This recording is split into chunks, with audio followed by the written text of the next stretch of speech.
নমস্কার বন্ধুরা, আজকে আমি তোমাদের পাবদা মাছের ঝাল রান্না করে দেখাবো।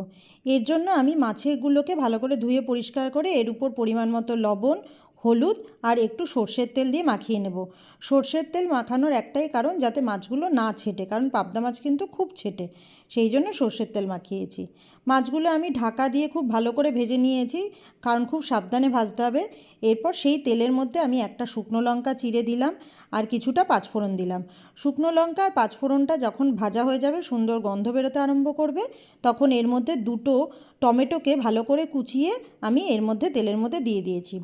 টমেটোটা যাতে তাড়াতাড়ি নরম হয়ে যায়, তাই জন্য আমি এর মধ্যে অল্প পরিমাণে লবণ দেব। লবণ দিয়ে টমেটোটাকে একটু ভালো করে ভেজে নেব।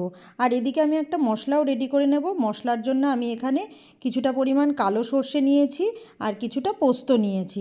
তোমরা যদি কালো সর্ষে অপছন্দ করো, তাহলে কালো সর্ষে অল্প নিয়ে সাদা সর্ষে দিয়েও করতে পারো। আর আমি এখানে কিছু কাঁচা লঙ্কা আর পাকা লঙ্কাটা নিয়েছি। ঝালটা তোমরা তোমাদের নিজেদের পছন্দ অনুযায়ী দেবে। টমেটোটা এদিকে আমার সুন্দর ভাজা হয়ে গেছে। এবার আমি তেলের মধ্যে পরিমাণ মতো হলুদ আর আগে যা লবণ দিয়েছিলাম সেই পরিমাণটা বুঝে আরও অল্প একটু লবণ এর মধ্যে অ্যাড করে দেব। হলুদ আর লবণটা দিয়ে টমেটোটা আগে ভালো করে ভেজে নিতে হবে। এরপরে আমি যেই মশলাটা করে রেখেছিলাম, সেই মশলার অর্ধেক অংশটা আমি এই তেলের মধ্যে দিয়ে দিয়েছি। তেলের মধ্যে দিয়ে মশলাটা টমেটোর সাথে ভালো করে একটু ভেজে নিতে হবে।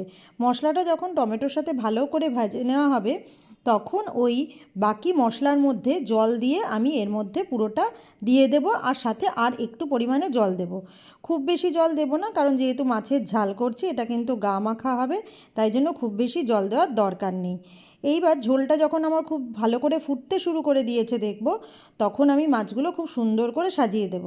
তবে খুব সাবধানে, পাবদা মাছ কিন্তু খুব নরম, ভেঙে যাওয়ার একটা চান্স কিন্তু থেকেই যায়। এদিকে আমার মাছগুলো ঝোলের সাথে খুব সুন্দরভাবে ফুটে, দেখো ঝোলটাও কমে এসছে, রান্নাটাও খুব গামাখা হয়ে গেছে। আমার পাবদা মাছের ঝাল রেডি। কেমন লাগলো তোমরা অবশ্যই কমেন্ট করে জানিও। ভালো লাগলে লাইক করে দিও আর শেয়ার করে দিও। আজ তাহলে আসি, টাটা।